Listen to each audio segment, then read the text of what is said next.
Ketika kita bicara tentang abusive-nya seorang narsisis dalam sebuah pernikahan, kita akan menemui banyak sekali kasus yang di luar nalar. Teman-teman semua, hari ini kita akan berbicara dengan Bunda Uli, seorang praktisi yang aktif mendampingi para survivor dari narcissistic abuse sampai mereka pulih.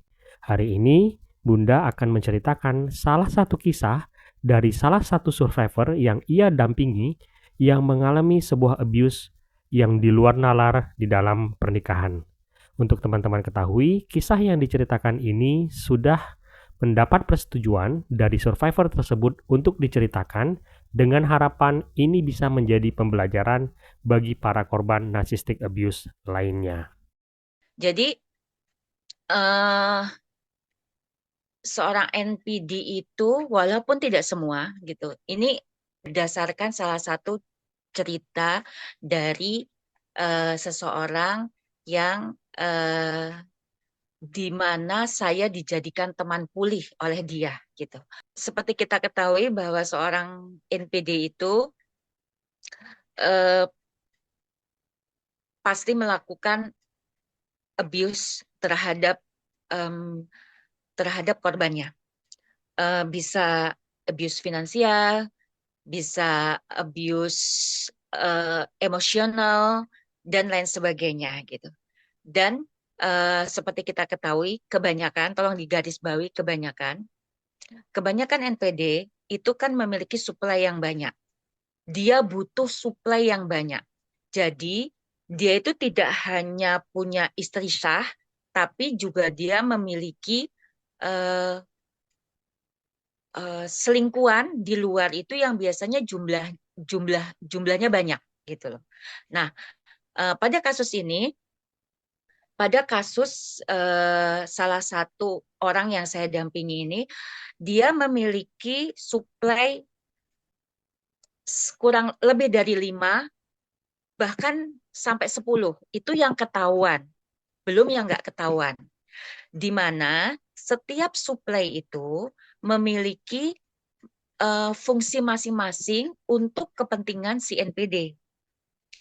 Uh, kebermanfaatannya itu misal suplai A misal itu dimanfaatkan dari sisi finansial.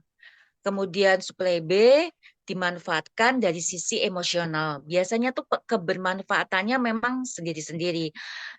Maksudnya dimanfaatkan secara emosional itu gini, si supply B ini mampu memberikan pengakuan-pengakuan yang dibutuhkan oleh NPD karena kita tahu bahwa NPD itu eh, image segalanya gitu. Jadi tugasnya adalah dia memberikan pengakuan-pengakuan kepada si NPD bahwa dia sesosok yang hebat. Nah, salah satu abuse yang eh, dialami oleh para korban itu adalah financial abuse. Di kasus ini, financial abuse yang dilakukan terhadap si korban ini adalah, jadi satu, eh, seperti pada umumnya NPD memperlakukan korbannya, NPD itu memiliki kecenderungan untuk sangat tidak terbuka dengan masalah keuangan.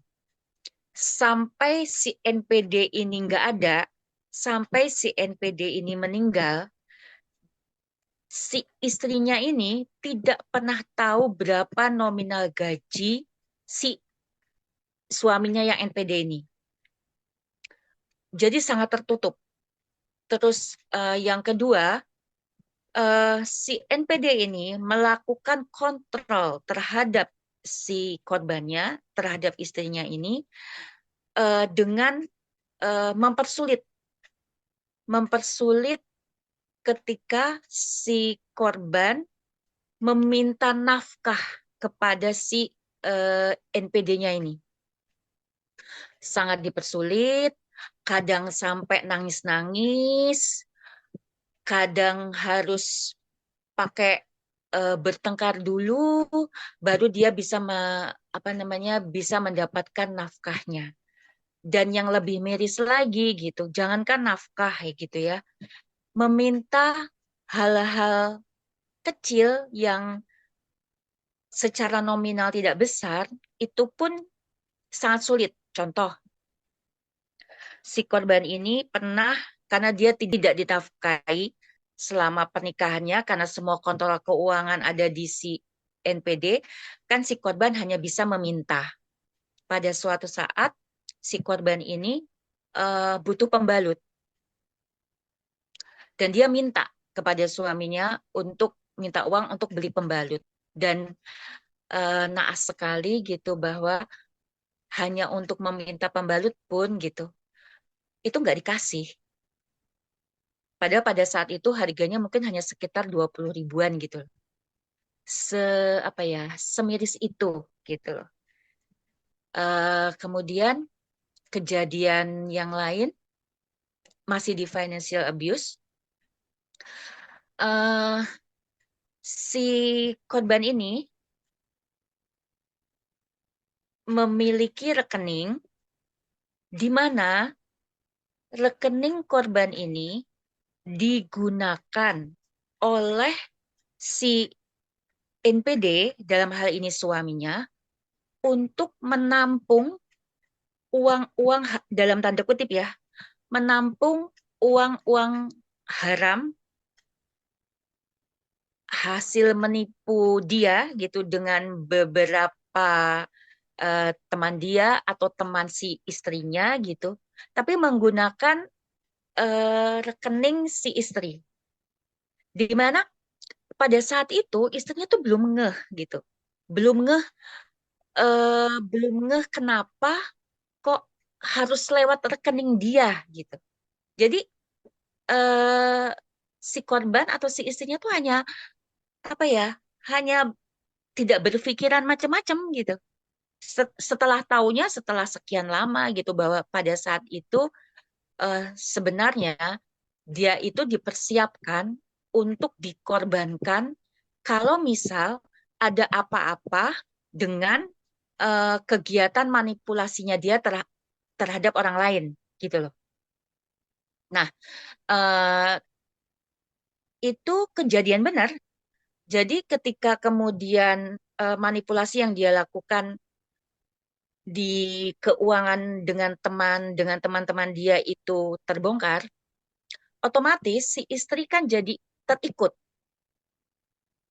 Si istri juga apa ikutan harus mempertanggungjawabkan perbuatan si suaminya yang dalam hal ini NPD.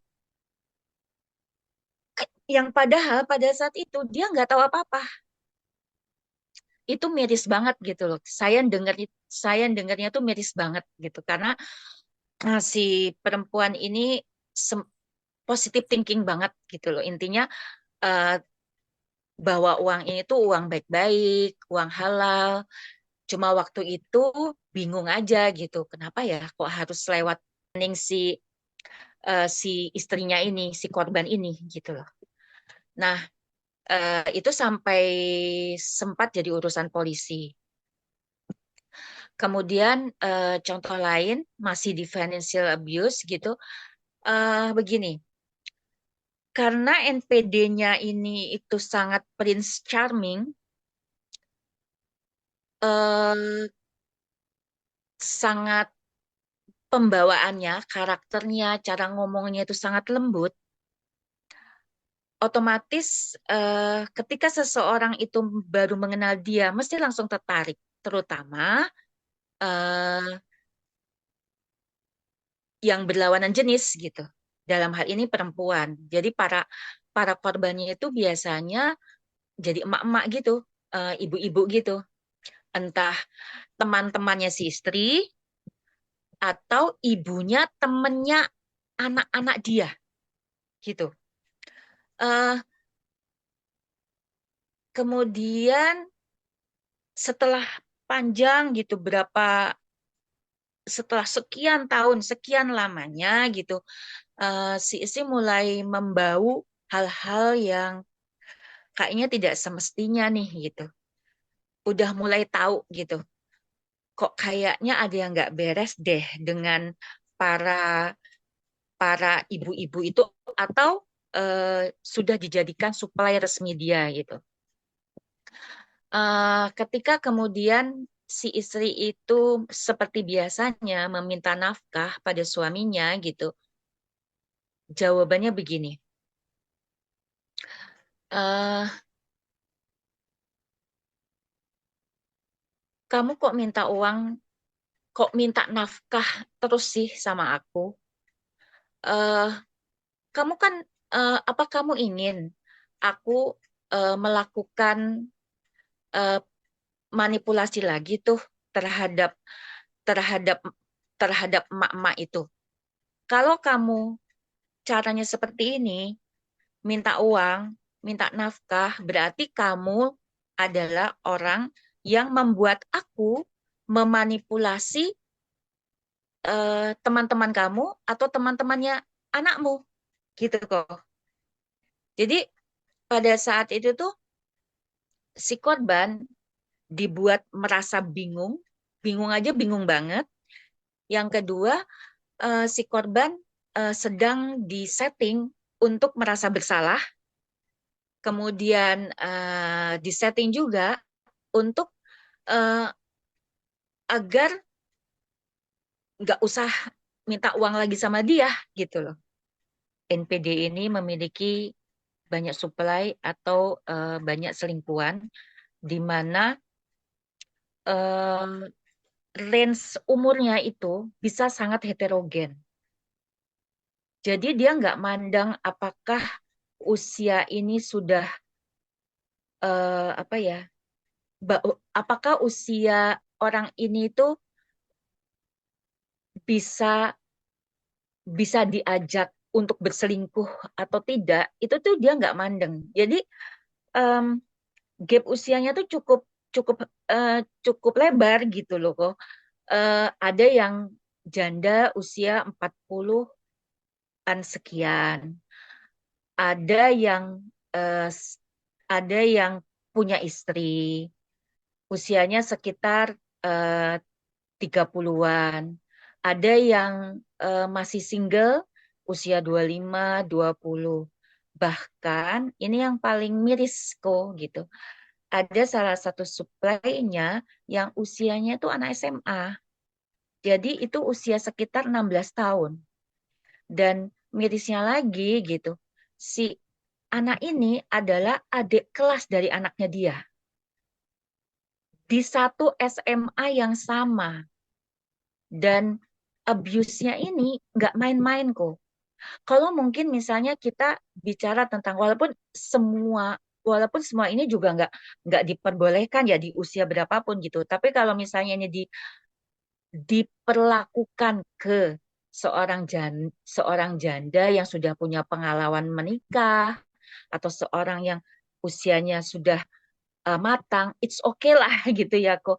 Tapi kalau misalnya di anak usia 16 tahun dengan abuse seksual juga loh kok, ini kayaknya udah di udah di luar nalar gitu loh. Jadi si si anak ini usia 16 tahun ini eh diperlihatkannya, diperlihatkannya ke orang tuanya, diperlihatkannya ke orang-orang sekitarnya itu sebagai seorang ayah yang menyayangi dia karena si anak ini kurang figur ayah, latar belakangnya, yang eh, senang mengajari anak ini jika terjadi kesulitan belajar selama di sekolahnya.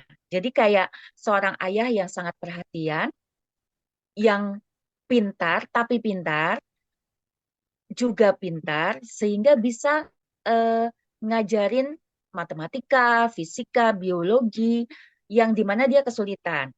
Jadi ketika dia keluar menjemput anak itu ke rumah orang tuanya, alasannya adalah untuk belajar gitu.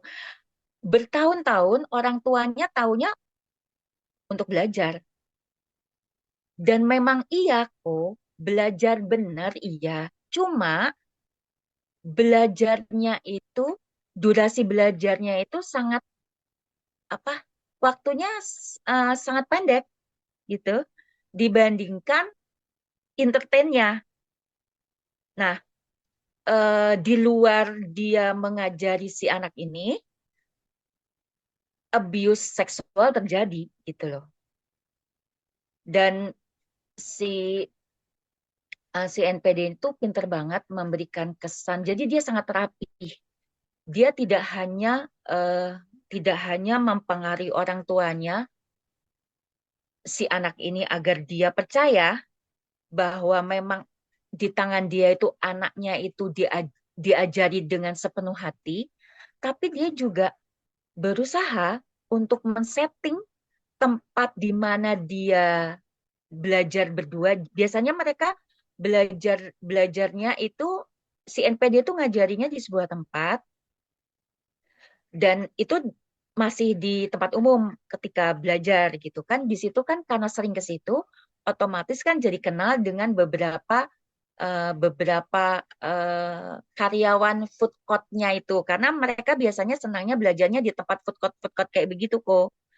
Jadi kenal kan kok. Nah, kemudian si dalam kasus ini tuh istrinya jadi tahu bahwa ternyata si NPD itu juga men-setting tempat belajar si anak itu gimana caranya orang-orang di situ, karyawan-karyawan di situ itu mempercayai dia bahwa dia itu memang seseorang yang sangat berjasa terhadap anak itu, yaitu eh, membuat anak itu jadi senang belajar bersama dia, sehingga prestasinya menjadi baik, gitu kok. Dan eh, masih tentang tentang para supply atau kebiasaan berselingkuh dia itu kan LDR itu kok sama istrinya gitu. Nah, ternyata selama LDR itu dia mengakunya sebagai single atau sebagai duda dengan anak satu. Selama LDR itu kan cukup lama itu kok sekitar 20 tahun sampai 25 tahun gitu mereka LDR. Nah, ternyata selama LDR itu dia selalu mengaku bahwa dia tuh duda dengan anak satu. Jadi dia bebas gitu untuk mendatangi atau berkencan gitu dengan supply-supply-nya dia di tempat dia bekerja. Jadi sekali lagi gitu, kalau kita berhubungan dengan seorang NPD gitu, eh, memang lukanya lukanya luka yang ditinggalkan itu nggak hanya luka pada saat dia hidup gitu. Ketika dia pergi, bisa pergi karena dipisahkan oleh kematian atau memang dia pergi karena sudah bosan sama dia gitu, mesti masih meninggalkan luka-luka yang cukup dalam. Luka emosional jelas, luka finansial jelas. Jadi eh, kalau misalnya orang lain itu di keluarga yang atau rumah tangga yang normal gitu, biasanya kalau salah satu pasangannya meninggal atau dalam hal ini suaminya meninggal, dia si istri dan anak-anak itu kan biasanya dapat warisan gitu ya, kok ya. Kalau ini enggak, iya meninggalkan warisan, tapi warisan masalah, terutama di sektor keuangan. Ternyata dia banyak berhutang dengan teman-temannya, bahkan dengan orang lain di mana istrinya juga tidak mengenal eh, orang-orang itu, otomatis gitu. Ketika dia meninggal, semua menagih kepada istrinya. Dan tragisnya, ketika pemakaman, masih di pemakaman, yang menagih hutang itu datang ke pemakaman dan mendatangi si istrinya untuk memberitahu bahwa ada sekian hutang yang almarhum tinggalkan. Itu sampai di pemakamannya kok. Dan setelah itu seperti biasanya gitu, jadi sering ke rumah untuk menagih. Padahal si istrinya sendiri itu nggak tahu menahu tentang uang itu. Karena selama ini si istrinya sudah harus membiayai hidup hidup dia dan anak-anaknya. Uang itu untuk apa, melihat pun tidak pernah gitu. Gitu kok.